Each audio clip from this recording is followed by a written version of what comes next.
Gruhajyothi document verification ಈಗ ಸ್ನೇಹಿತರೆ ನೀವು ನಿಮ್ಮ ಮನೆಯಲ್ಲೇ ಕುತ್ಕೊಂಡು ನಿಮ್ಮ ಫೋನಲ್ಲೇ ನಮ್ಮದು ಅಪ್ಲಿಕೇಶನ್ ಡೌನ್ಲೋಡ್ ಮಾಡ್ಕೊಂಡು ನೋಡ್ಬೋದು.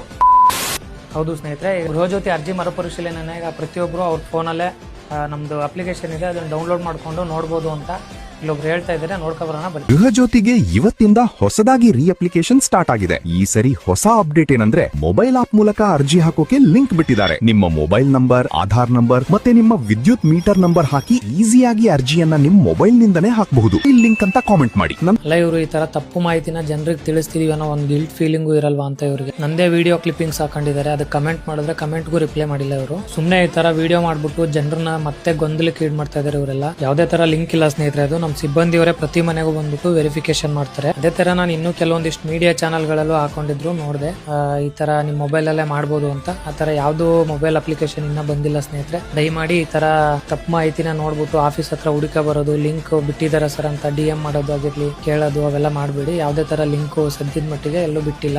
ಈ ತರ ಸುಮ್ನೆ ಲಿಂಕ್ ಅಂತ ಕಮೆಂಟ್ ಮಾಡಿ ಅಂತ ಹೇಳೋ ಬದಲು ಅಪ್ಲಿಕೇಶನ್ ನೀವೇ ಡೌನ್ಲೋಡ್ ಮಾಡಿ ಓಪನ್ ಮಾಡಿ ಸಾರ್ವಜನಿಕರಿಗೆ ತೋರಿಸಿದ್ರೆ ಇನ್ನೂ ಉಪಯೋಗ ಆಗುತ್ತೆ. ಇಲ್ಲ ನೀವೇ ಡೈರೆಕ್ಟ್ ಆಗಿ ಅಪ್ಲಿಕೇಶನ್ ಪ್ರತಿಯೊಬ್ಬರಿಗೂ ಕಳಿಸ್ಬಿಡಿ. ಸುಮ್ನೆ ಲಿಂಕ್ ಅಂತ ಬೇರೆ ಕಮೆಂಟ್ ಮಾಡಿಸ್ಕೊತೀರಾ. ಗೃಹಜ್ಯೋತಿ ಅಂತ ಅತ್ಯಮೂಲ್ಯ ಯೋಜನೆಗಳು ಜನಸಾಮಾನ್ಯರ ಜೀವನಕ್ಕೆ ಸಂಬಂಧಪಟ್ಟಿರೋದ್ರಿಂದ ಇದ್ರ ಬಗ್ಗೆ ಒಂದು ತಪ್ಪು ಮಾಹಿತಿ ಕೊಟ್ಟರು ಜನರು ಸುಮ್ಮನೆ ಆತಂಕಕ್ಕೊಳಗಾಗ್ತಾರೆ.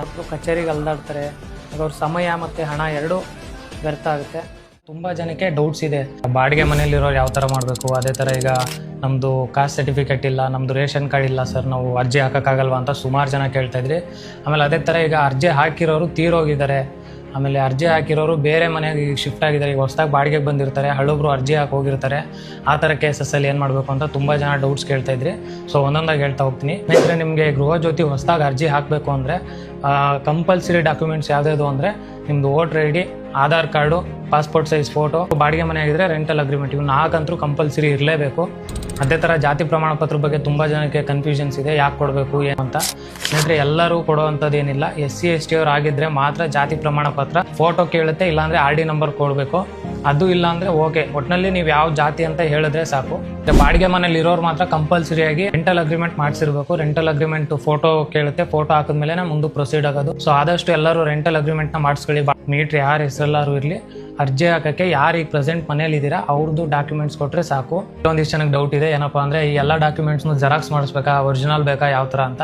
ಅದೇನು ನಾವೇನು ಜೆರಾಕ್ಸ್ ಆಗಲಿ ಒರಿಜಿನಲ್ ಆಗಲಿ ನಮಗೇನು ಬೇಕಾಗಿಲ್ಲ, ಜಸ್ಟ್ ಫೋಟೋ ಕ್ಲಿಕ್ ಮಾಡಬೇಕು. ಜೆರಾಕ್ಸ್ ಆಗಿದ್ರು ಆಯಿತು, ಒರಿಜಿನಲ್ ಆಗಿದ್ರು ಆಯಿತು. ಸ್ನೇಹಿತರೆ, ಗೃಹಜ್ಯೋತಿ ರಿವೆರಿಫಿಕೇಶನ್ ಬಗ್ಗೆ ಸೋಷಿಯಲ್ ಮೀಡಿಯಾದಲ್ಲಿ ತುಂಬ ಸುಳ್ಳು ಮಾಹಿತಿ ಹರಡ್ತಾ ಇದ್ದಾರೆ ಕೆಲವೊಂದಿಷ್ಟು ಜನ. ಏನಪ್ಪ ಅಂದರೆ ಗೃಹಜ್ಯೋತಿ ಮನೇಲೆ ಕುತ್ಕೊಂಡು ನೀವು ಲಿಂಕ್ ಮಾಡ್ಬೋದು, ಈ ಲಿಂಕ್ ಮೇಲೆ ಕ್ಲಿಕ್ ಮಾಡಿ, ಲಿಂಕ್ ಅಂತ ಕಮೆಂಟ್ ಮಾಡಿ, ನಾನು ಫಾಲೋ ಮಾಡ್ಕೊಂಡು ಕಮೆಂಟ್ ಮಾಡಿ ಅಂತ ಏನೇನೋ ವಿಡಿಯೋ ಮಾಡ್ಬಿಟ್ಟು ಹಾಕ್ತಾ ಇದ್ದಾರೆ. ಸೊ ಅದೆಲ್ಲ ಸುಳ್ಳು ಮಾಹಿತಿ ಸ್ನೇಹಿತರೆ. ಯಾಕಂದ್ರೆ ಇದು ಸರ್ಕಾರದಿಂದ ನಡೆಸ್ತಾ ಇರೋದ್ರಿಂದ, ಇದು ಡೋರ್ ಟು ಡೋರ್ ವೆರಿಫಿಕೇಶನ್ ಆಗಿರೋದ್ರಿಂದ ನಮ್ಮ ಸಿಬ್ಬಂದಿಯವರೇ ಪ್ರತಿ ಮನೆಗೂ ಬಂದ್ಬಿಟ್ಟು ವೆರಿಫಿಕೇಶನ್ ಮಾಡ್ತಾರೆ.